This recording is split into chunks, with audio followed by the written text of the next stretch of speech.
Assalamualaikum warahmatullahi wabarakatuh. Kembali lagi di perkuliahan pertemuan pertama kita, yaitu produksi media pembelajaran. Nah, di semester 5 ini, semester 5 kebagian mata kuliah, yaitu produksi media pembelajaran. Nah, ini adalah syarat wajib, syarat untuk bisa mengikuti pembelajaran di semester selanjutnya atau syarat-syarat di semester selanjutnya. Nah, di produksi media pembelajaran ini kalian nanti akan istilahnya ada beberapa istilahnya strategi pembelajaran, bukan strategi sih, pilihan-pilihan atau kontra-kontra yang saya tawarkan kepada kalian. Nah, itu nanti bisa kalian pilih entah bagaimana nanti kalian mencikapinya. Ya, nanti saya akan bacakan kontra-kontra kuliahnya dan bagaimana prosedur perkuliahannya, nanti bisa dilihat di video ini dan nanti bisa di searching di media atau Mbak Google. Oke. Untuk produksi media pembelajaran, pasti kalian sudah tahu apa itu media pembelajaran. Nah, sebelum kita menganjak apa atau sebaran materi-materinya, di media pembelajaran yang pertama yaitu mengenal bagaimana apa sih fungsi dari media pembelajaran tersebut, fungsi dan perannya dan tujuan, intinya gitu. Terus selanjutnya nanti kalian akan mengenal beberapa media pembelajaran, contoh kecil, contoh yang konkret nanti bisa saya berikan tugasnya. Lalu kalian nanti di tengah semester atau sebelum tengah semester nanti kalian akan saya akan beri tugas berupa pembuatan proposal atau rancangan desain apa sih yang kalian mau buat, apa sih yang kalian ingin buat, media pembelajaran apa sih yang istilahnya yang ingin kalian buat.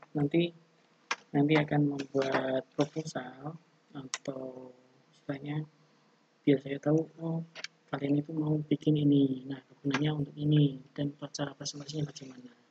Nah, nanti untuk syarat UTS-nya nanti bisa sebagai proposal, istilahnya bisa mengumpulkan proposal tersebut. Tapi sebelumnya nanti pertemuan 3 atau pertemuan ketiga 4 nanti kalian sudah menyetorkan proposalnya, ya saya koreksi, nanti saya balikkan kembali, oh yang diperbaiki ini, yang seharusnya ini. Nah, setelah UTS nanti kalian bisa memproduksi media pembelajaran kalian. Nanti bisa, atau kalau bisa pertemuan keempat sudah selesai untuk proposalnya. Nanti sebelum UTS bisa kalian presentasikan.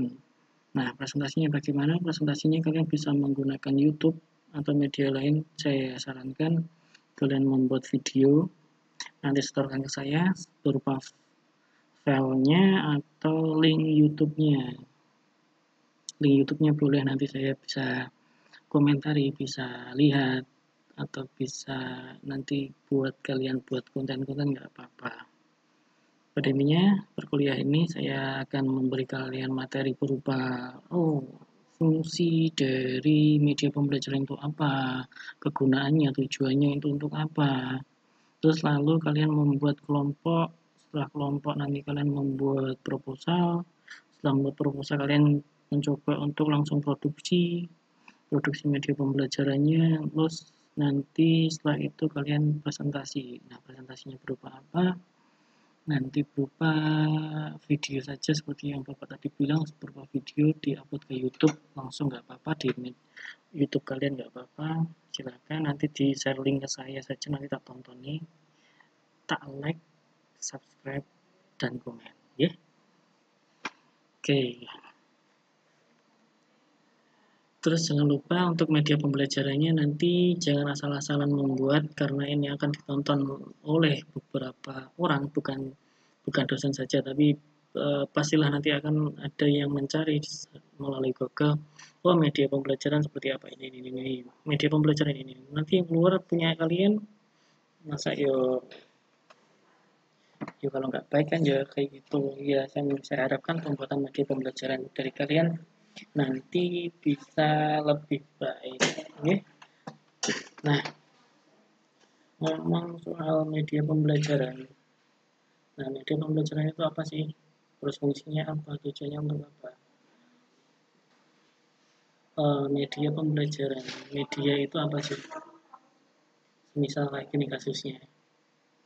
Kalian mempunyai adik kelas 1. Nah, kelas 1 ini biasanya untuk tahun ini kan sudah bisa penjumlahan dan pengulangan. Nah, misal kayak gini.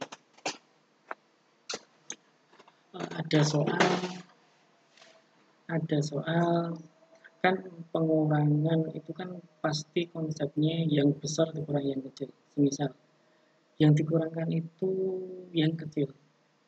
Misal ada 3 suku kata. 2 dikurangi 5 ditambah 4 misal. Nah, itu kalian menerangkan bagaimana? Kalau kita membahas seperti itu kan kita istilahnya ya paham lah. Itu kita tinggal geser atau kita jumlah yang penjumlahnya dulu baru dikurangkan. Itu kita. Kalau anak SD setelah TK bingung. Nah, itu kita harus menggunakan apa? Menggunakan alat bantu. Alat bantunya apa? Entah berupa berupa lereng, berupa batu disusun berjumlah itu atau bagaimana terserah. Nah, nah itu kita bisa menerangkan menggunakan bahan-bahan tersebut gitu. Dan satu lagi untuk kelas misalnya kelas 3 atau kelas 4 itu kan nanti akan membahas tentang bangun ruang itu apa, bom datar itu apa. Pasti kalian akan menggunakan media-media atau bahan-bahan di sekitar. Seperti pasti kalian akan mengajarkan, ini kita bahas SD saja. SD itu sulat. SD itu istilahnya siswanya itu pintar ya pintar, kalau ya yang belum paham ya belum paham. Dan kita itu nggak bisa seperti ngajar kelas SMP, SMA itu kan sudah mengerti konsep. Kalau SD kelas 1, kelas 2 kan belum mengerti konsep. Oh ini apa, nalarnya belum ada. Nalarnya itu bermain. Nah, maka dari itu, nah kita sebagai calon guru pastilah kita akan mencari ide bagaimana untuk menjelaskan konsep itu dengan istilahnya lebih mudah dipahami oleh siswa. Jadi kita tidak boleh menggunakan bahasa kita untuk menerangkan suatu materi kepada siswa kelas 1-2 SD. Itu jiwanya masih anak-anak kelas TK. Jadi dunianya itu main, diajari kayak gini, nyanyi, diajari penjumlahan, nyanyi, lari-lari, keluar, bengok-bengok, teriak-teriak kayak gitu. Nah, kita harus menggunakan metode yang lebih gampang mendekatkan kepada siswa. Oh, kalau simak lari nanti kita akan menggunakan metode coba hitung sambil jalan. Oh, di sana ada yang namanya di teras itu ada yang namanya pot. Semisal ada 5 pot. Nah, dari pot itu satu pot ke satu sampai pot yang kedua itu kan ada jaraknya.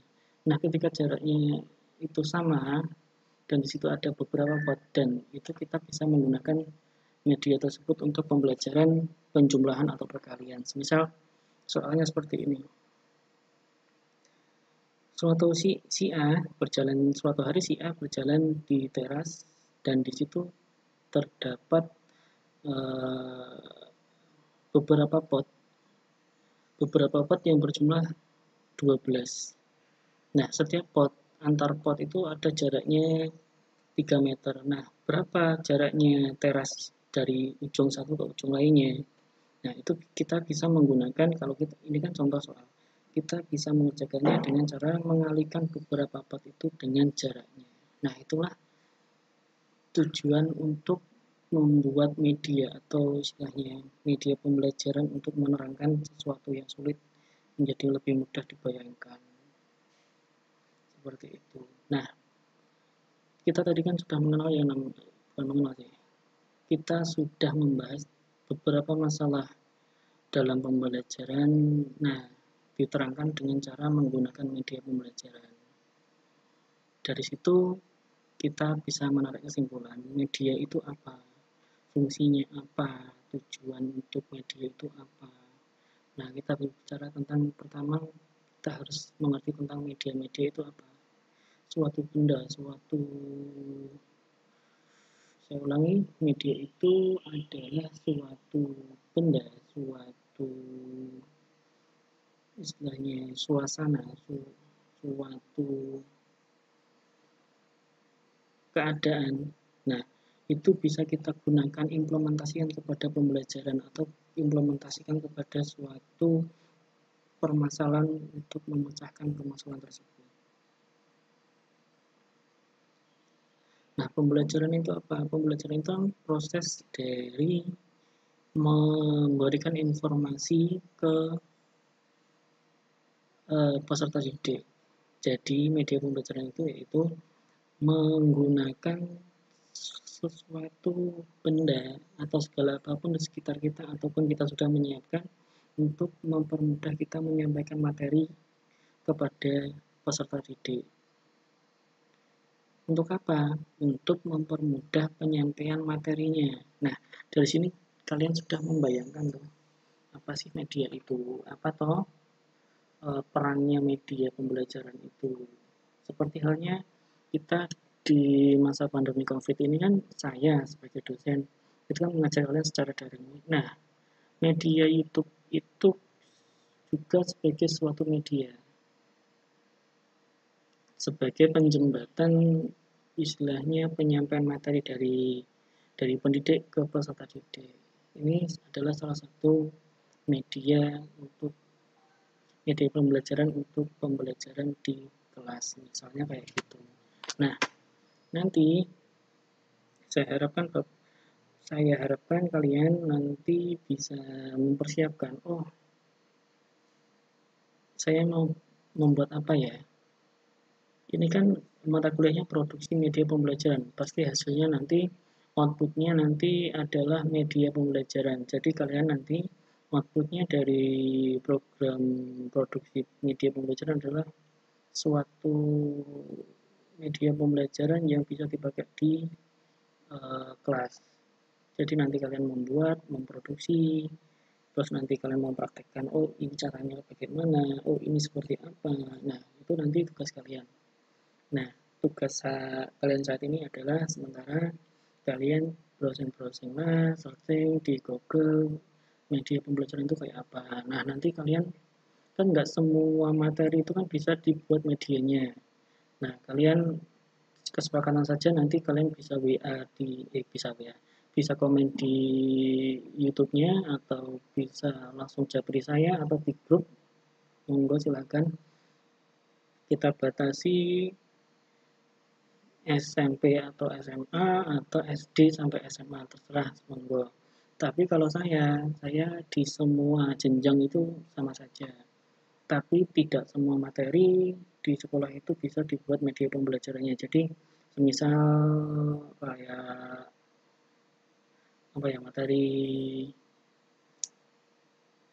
penjumlahan kan bisa, terus materi pembagian itu kan bisa, kosinus kan bisa loh, itu bisa dibuat diagram pembelajaran. Tapi untuk penghitungan di dalamnya yang lebih kompleks itu kan nggak bisa dibuat ya. Maka dari itu nanti kalian coba cari, tentukan materi apa yang kalian akan buat. Misal materinya fungsi, materinya hitung apa, terserah kalian coba cari, tentukan materinya apa, terus nanti kalian dari materi kalian kembangkan, oh permasalahan siswanya ini nggak mudengnya di apa toh. Nah, coba kalian nanti searching media pembelajaran berupa apa, nanti dari media yang ada di Google itu nanti kalian kembangkan, jangan tiru di Google. Saya harap jangan tiru di Google. Kalian dari Google kalau bisa dikembangkan lebih dari itu. Monggo nanti kesepakatan saja kita batasi SMP SMA atau SD SMP SMA, silahkan nanti kalian sepakati di komen di YouTube atau di grup WA, silahkan, atau japri nggak apa-apa ya. Dari sini mungkin nggak ada pertanyaan, mungkin saya bisa akhiri untuk pertemuan hari ini. Jadi sekali lagi tugas kalian adalah untuk hari ini kalian searching di Google materi apa saja yang bisa dibuat media pembelajarannya. Yang kedua, media pembelajarannya seperti apa, nanti kalian kombinasi atau kalian modifikasi. Terus kalian nanti buat proposal, oh saya mau buat ini Pak, untuk ini Pak. Oh masalahnya kalian terangkan, oh masalahnya di pembelajaran ini apa toh. Nah, kalian ingin menyelesaikan masalahnya ini apa toh, biar mahasiswa biar peserta didik itu lebih paham untuk memahami materi tersebut. Okay? Dari situ mungkin kalian sudah memahami media pembelajaran itu apa, terus tujuannya untuk apa, fungsinya untuk apa. Okay? Mungkin nanti kalau ada yang bingung bisa komen di YouTube-nya atau langsung japri saya, nggak apa-apa. Sekali lagi saya ingatkan, kalian tugasnya untuk mata kuliah ini adalah membuat produk media pembelajaran. Nanti kalian searching, membuat proposal. Setelah proposalnya selesai, kalian mulai produksi. Setelah produksi, kalian akan saya tugaskan untuk mempresentasikan dengan cara apa? Dengan cara, oh, media pembelajaran itu kalian peragakan di YouTube. Silahkan ya. Saya harap kalian paham dengan instruksi saya. Saya akhiri perkuliahan ini. Assalamualaikum warahmatullahi wabarakatuh.